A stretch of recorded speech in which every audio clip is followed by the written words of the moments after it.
Let's review the thought process of a partnership.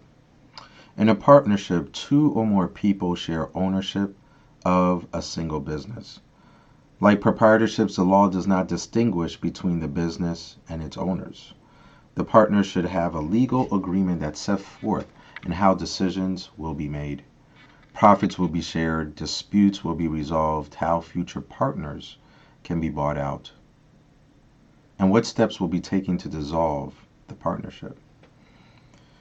Okay, when it's very hard to think about just a breakup of a business because it just started, but many partnerships result um, in dissolution because a crisis happens, and crisis is something that is beyond your control.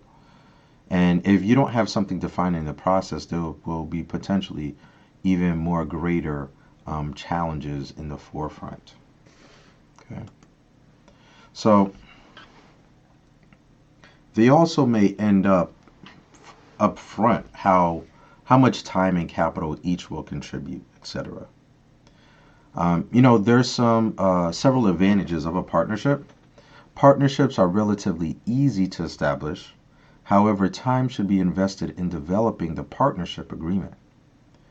With more than one owner, the ability to raise funds may be increased. The profits from the business flow directly through to the partner's personal tax return. And prospective employees may be attracted to the business if given the incentive to become a partner, and the business will usually benefit from partners who have complementary skills. Now, there are some disadvantages of a partnership. Partners are jointly and individually liable for the actions of their partners. Profits must be shared with others. Since decisions are shared, disagreements can occur, which often happens. Some employee benefits are not deductible from business income tax returns. The partnership may have limited life. It may end upon the withdrawal of death of a partner. Um, and also keep in mind that there's different types of partnerships, right?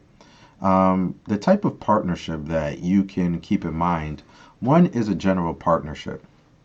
In a general partnership, partners divide responsibility for management and liability, as well as the shares of profit or loss according to their internal agreement. Equal shares are assumed unless there is written agreement that states differently. Secondly, limited partnership and partnership with limited liability. That's another form of partnership. And limited means that most of the partners have limited liability to the extent of their investment, as well as limited input regarding management decision, which generally encourages investors for short-term projects or for investing in capital assets. This form of ownership is not often used for operating retail or service businesses. Forming a limited partnership is more complex and formal than that of a general partnership.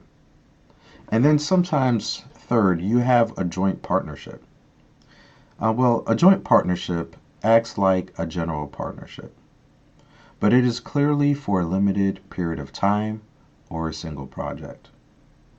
If the partners in a joint venture repeat the activity, they will be recognized as an ongoing partnership and will have to file as such and distribute accumulated partnership assets upon dissolution of the entity.